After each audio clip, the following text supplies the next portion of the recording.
Chumvi. Tumerejea. Naomba rudia upya sasa. Tumerejea sasa Mwananchi kama tulivyosema. Lissu kortini kwa uhaini. Akidaiwa kushawishi umma kuzuia uchaguzi mkuu wa 2025.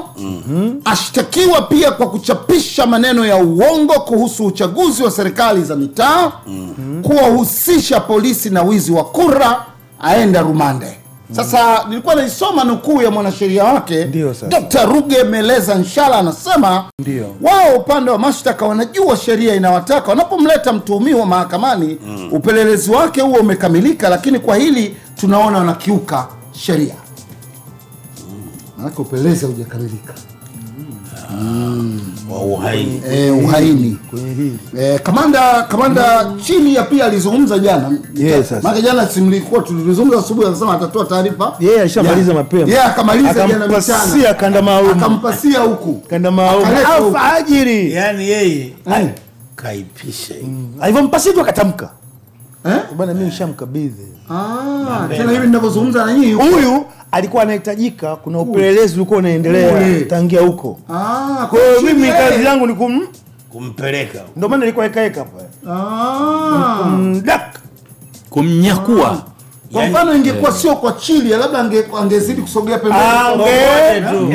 Watu walikuwa kwa hivi. Watu walikuwa wanafuatilia tu. Timing tu. Wapi tutampata kwa uzuri. Kwa uzuri. Kwa hiyo wakamnyakua. Wakasubiri amalize baba. Wakamnyakua. Nakumbuka polisi walikuwa na operation yao ya nyakua. Na hiyo inaonekana ile. Swali nyakuwa na wengine. Mbele ndio wafanya wengine wakafanya nini? Wakawatema. Alafu na hapa ni moko kwa mo. Na ile uchukue inakuwa ni wangu ile gari. Ile kwa misingi kwa style ile. Ile haina kulala ile. Taratibu maalum. Kutoka kwanza unajua uvuma mbali. Refu. Na mipango. Unajua wakashajipanga hapo. Nani wana mbinu za medani. Sasa iko nukuu yake Kamanda Chilia. Anasema vyama vya siasa viache kutoa maneno ya uchochezi, kashfa kwa polisi na serikali au viashiria vyovyote vya uvunjifu wa amani katika kipindi hiki cha kuelekea uchaguzi mkuu. Atakayebainika kufanya hivyo atashughulikiwa kwa mujibu wa sheria. Ameanzia juu. John Heche naye pia amezungumza. Anasema kama mnavyoona tulifuata taratibu zote za maandalizi, lakini hapa kuna barua ya polisi ya zuio. Ila huu ni ushahidi wa ukiukwaji wa haki za binadamu. Tutaupeleka unakotakiwa. Hapo alikuwa na taarifa kama huku. Baadaye hapo bado mchana hapo anapambania uwanja hapo. Hapo anapambania uwanja ili wafanye mkutano. Kwa sababu pia mkutano wao pia ambao ulikuwa ungurume jana ukapigwa tanchi. Ulipigwa tanchi. Sisi Chilia sasa hapo alikuwa mchana hiyo. Mchana. Anapambania uwanja. Hajui hatima yuko mwenyekiti. Jioni. Sababu mwenyekiti unajua kwa jioni kabisa unajua ile dakika za mwisho. Nadhani ndio kwa 10 mwisho. Ile mahakama inakufunga subiri. Mteja mwisho benki. Unajua. Na mteja alafu mteja mwisho kaja na hela nyingi sana. Wanafungiwa ndani. Sasa unajua mteja mwisho kijana na B330. Hiyo benki sana usiku hiyo. Nyinyi inabidi wafanyakazi mwa mtulie mwanadamu. Ananulia yote sambusa. Dina nini? Dina hesabu kama mashine. Ndio hiyo sasa. Na maki saa 11 shtaka la kwanza. Ndio kisha linaanza. 12 robo shtaka la pili. Tunaziona mtandaoni. Leo mzee anamtaka mpaka saa 1 huko. Na mahakama mwisho sana. Naenda. Si over TOT. Hakimu anakuwa OT. Na watendaji wote wasaini OT. OT za kutosha. Sasa hiyo OT tena zile. Overtime. Sasa shtaka la kwanza kama mlivyosema ni la uhaini. Kinyume na kifungu cha 39 kifungu cha pili kwenye mabano D cha sheria ya kanuni ya adhabu mbele ya hakimu mkazi mkuu mfawidhi Franco Kiswaga. Akidaiwa kutenda kosa hilo Aprili 3 ndani ya jiji la Dar es Salaam. Yani huo uhaini. Hebu endelea hapo nitamwambia. Sasa akimsomea shtaka hilo wakili wa serikali mkuu Nasoro Katuga anasema katika tarehe hiyo Lissu raia wa Tanzania kwa nia ya uchochezi yeye alishawishi umma kuzuia kufanyika kwa uchaguzi mkuu mwaka 2025. Katuga anasema ndio Katuga, msikize Katuga. Kwenye kesi. Katuga ndio hii shughuli inaonekana. Katuga ndio shughuli yake hii. Na hii faili yake Katuga. Anasema kwa kuthibitisha nia hiyo ya uasi kwa kumshinikiza kiongozi mkuu wa serikali ya Tanzania, alitamka na kuandika maneno yafuatayo. Katuga msikize anayanukuu Katuga huyo. Lete nukuu hiyo. Wakisema msimamo huu unaashiria uasi, ni kweli. Katuga wananukuu. Kwa sababu tunasema tutazuia uchaguzi, tutahamasisha uasi. Hivyo ndivyo namna ya kupata mabadiliko. Kwa hiyo tunaenda kukinukisha. Sasa sana huu uchaguzi tunaenda kuvuruga kweli kweli. Tunaenda kukinukisha vibaya sana.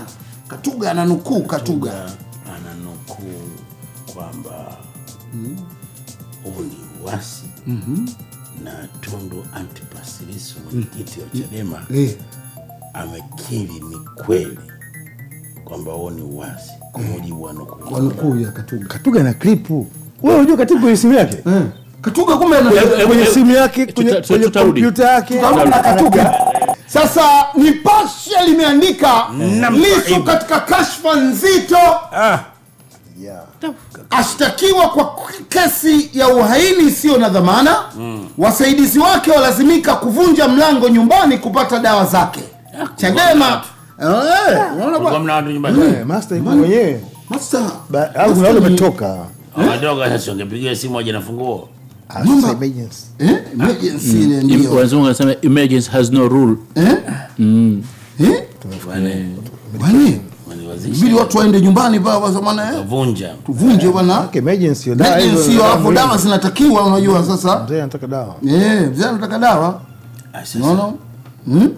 Anyway, umezipata. Basi sasa mlango umevunjwa. Ukishavunja mlango tena utakosa tena rafiki yangu. Si utakuwa nani? Sasa nilikuwa namuona pia wakili Kibatala. Naye kasema. Sasa akizungumza jana kwa njia ya simu anasema amesikitishwa na namna mteja wake alivyokamatwa bila kuzingatia sheria ya mwenendo wa makosa ya jinai na mwongozo wa jeshi la polisi PGO. Polisi wana PGO. Police General Order. Hiyo nilikuwa sijui mimi wakati wa kesi ya Mboya ndio nilijua PGO. Watu kwa toki pale mawakili wa Mboya kwa wanacheza na PGO. Mpaka nikaijua mimi nayo kichwani yote nimekalia. Yote. Kwa kuwa ni masuala ya kisheria, tutashughulika nayo kisheria. Hao waliomkamata uzuri tumeshafanya kazi nao mara kadha. Tunafahamu na tunawafahamu. Wanatufahamu na tunawafahamu. Kumbuka kama ulivyozungumza. Kwa kifupi wanafahamiana. Kwa kifupi hao wanafahamiana. Unajua kesi ya Mbowe, moja kati ya engo ambayo walikuwa wanapambania mawakili wa utetezi ilikuwa ni namna ambayo walitumia utaratibu wa kumkamata. Nafikiri wote mnakumbuka vizuri. Ndio. Kwa hiyo wakawa wanacheza kwamba kwa sababu ile wakaanza kuestablish kwamba kama umekiuka kiwango cha kutosha utaratibu huo, maana yake hapo umeshavunja kesi kamili. Yaani ukutenda haki katika kuelekea kutafuta haki. Kwa hiyo kesi ilitakiwa ikatikie pale. Sasa pengine Kibatala anataka kucheza na PGO. Game hiyo PGO. Basi muongozo PGO. Kuna kwenda nao ile muongozo. Kama alivyosema tutoke mbali samaki mambo sasa hivi yashafika pagumu. Kitetea maneno na mbongo hapa. Na wanaanza kujuta umetiwa. Kwa sababu PGO na sheria tajwa vinazuia polisi kupiga mabomu kama ilivyofanyika kwa Lissu. Na kwamba mtuhumiwa ana haki ya kuwataarifu ndugu pamoja na mawakili wake anapokamatwa na polisi. Jamani mimi nishadakwa. Walimnyima hiyo nafasi hiyo unakuwa upewi. Sikiliza. Hiyo utasikia mbele. Sikiliza bwana wewe twende. Sikiliza chombo. Bwana nataka kidogo naongea na mawakili. Twende. Hii kesi ilipofika. Soma habari nyingine. Baada yake hiyo. Basi. Hiyo kwa ufupi kuna msasa Musa tena ngoja hapa nitoe somo. Maki nimemsikia Musa mara nyingi sana akilitumia hili neno pasipo stahili. Na ni specific Musa. Sasa hii kinachoendelea kwa Lissu ndio neno sahihi sasa naweza kuitumia msemo sahihi wa Kifaransa. Deja vu. Deja vu. Ndio itumie sasa. Shaona hii. Yaani najirudia hii. Umeona hiyo? Deja vu ndio hiyo. Ndio aitumie sasa. Sasa ndio ikisema deja vu ndio hii. Kwa Kiingereza sema already seen. Already seen. Kurasa za magazeti.